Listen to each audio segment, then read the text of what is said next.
Hi, പരീക്ഷാക്കാലമൊക്കെ അടുത്ത് വരല്ലേ.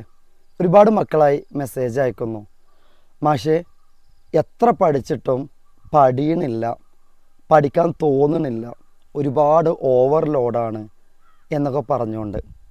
അപ്പോൾ അതിനൊക്കെ ഒരുപാട് എന്തെങ്കിലും ടിപ്സോ കാര്യങ്ങളോ ഉണ്ടെങ്കിൽ പറഞ്ഞു തരുമെന്ന് പറഞ്ഞിട്ട് അതിന് കുറച്ച് ടിപ്സൊക്കെ ഉണ്ട്. അതായത് നമ്മൾ പഠിക്കുന്ന മെത്തേഡാണ്.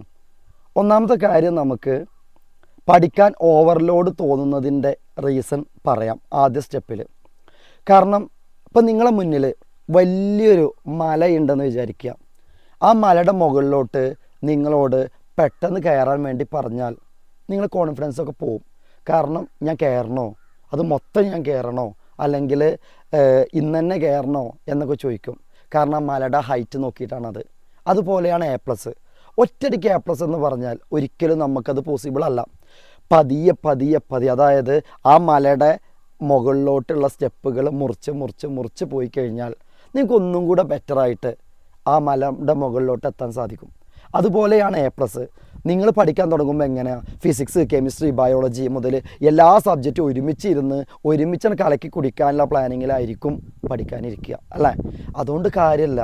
കൃത്യമായ ടൈം ടേബിൾ ഉണ്ടാക്കുക, കൃത്യമായ പ്ലാനിങ് ഉണ്ടാക്കുക. ഒരു ദിവസം ഞാൻ എത്ര പഠിക്കണം എന്നുള്ള പ്ലാനിങ് ഉണ്ടാക്കുക. അതനുസരിച്ച് കുറേശ്ശെ ഇപ്പോൾ ഫോർ എക്സാമ്പിൾ നിങ്ങൾ ഇംഗ്ലീഷിൻ്റെ ഒരു എസ്സേ പഠിക്കുകയാണ്, 8 വരിയുള്ള ഒരു എസ്സേ ആണെന്ന് വിചാരിക്കുക. നിങ്ങൾ ഇന്ന് പഠിക്കേണ്ടത് 8 വരി അല്ല, 4 വരി പഠിക്കുക. ഓക്കെ, ആ 4 വരി പഠിച്ചതിന് ശേഷം അടുത്ത ദിവസം 4 വരി പഠിക്കുക. ഓക്കെ, അങ്ങനെ ആകുമ്പോൾ നിങ്ങൾക്ക് ഓവർലോഡ് വരില്ല. അപ്പോൾ അതേപോലെയാണ് നമ്മൾ ചെയ്യേണ്ടത്.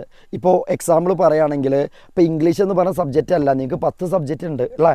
ഈ 10 സബ്ജക്റ്റിനെയും ഡിവൈഡ് ചെയ്യുക. ഇപ്പോൾ നിങ്ങളെ സംബന്ധിച്ചിടത്തോളം 4 വരി പഠിക്കാൻ നിങ്ങൾക്ക് എത്ര സമയം വേണ്ടി വരുമെന്ന് ചോദിച്ചാൽ പല കുട്ടികളും പറയാം 5, 10 അല്ലെങ്കിൽ 15 മിനിറ്റ് അല്ലെങ്കിൽ 20 മിനിറ്റ് എന്നൊക്കെ പറയാം. നമുക്ക് ആവറേജ് ഒരു 15 മിനിറ്റ് കൂട്ടാം. നിങ്ങൾ ആലോചിച്ച് നോക്കിയേ, ഒരു സബ്ജക്റ്റ് പഠിക്കാൻ നിങ്ങൾക്ക് 15 മിനിറ്റ് സമയം വേണമെങ്കിൽ ഒന്ന് ആലോചിച്ച് നോക്കിയേ. 4 സബ്ജക്റ്റ് പഠിക്കാൻ 1 മണിക്കൂർ മതി, 8 സബ്ജക്റ്റ് പഠിക്കാൻ 2 മണിക്കൂർ മതി, 10 സബ്ജക്റ്റ് പഠിക്കാൻ 2.5 മണിക്കൂർ മതി. ഈ രാത്രിയിൽ നിങ്ങൾക്ക് 2.5 മണിക്കൂർ പഠനത്തിന് വേണ്ടി സമയം മാറ്റി വെക്കാൻ പറ്റില്ലേ?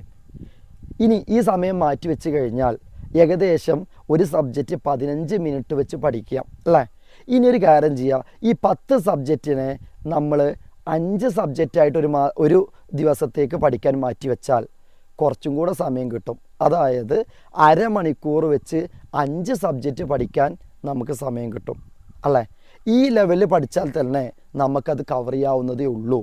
ഇതിന് പുറമെ എത്താത്തവർക്കൊക്കെ വേറെയും മാർഗ്ഗങ്ങളുണ്ട്. ഞാൻ മിനിമം സമയമൊക്കെയാണ് പറയുന്നത് കേട്ടോ. ഈ ഒരു ഐഡിയ വെച്ച് നിങ്ങൾക്ക് പ്ലാൻ ചെയ്യാം. അതുപോലെ രാവിലെ 4 മണിക്ക് എണീറ്റ് പഠിക്കുന്ന ഒരു കുട്ടിക്ക് കുറച്ചും കൂടെ ബെറ്ററായിട്ട് അല്ലെങ്കിൽ കുറച്ചും കൂടെ സമയം കിട്ടും.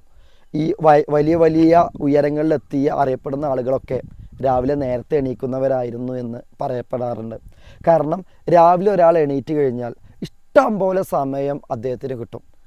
അതായത് ആ ഒരു ദിവസത്തെ 24 മണിക്കൂറാണെങ്കിലും അതൊരു 30-35 മണിക്കൂറിൻ്റെ എഫക്റ്റ് നമുക്ക് ഫീൽ ചെയ്യും. മറിച്ച് രാവിലെ ഒരു 8-8:30 ചാടി എണീറ്റ് കുളിച്ച് മാറ്റി സ്കൂളിലോട്ട് പോകുന്ന ഒരാൾക്ക് ആ ദിവസത്തെ ഒരിക്കലും കൺട്രോൾ ചെയ്യാൻ പറ്റില്ല.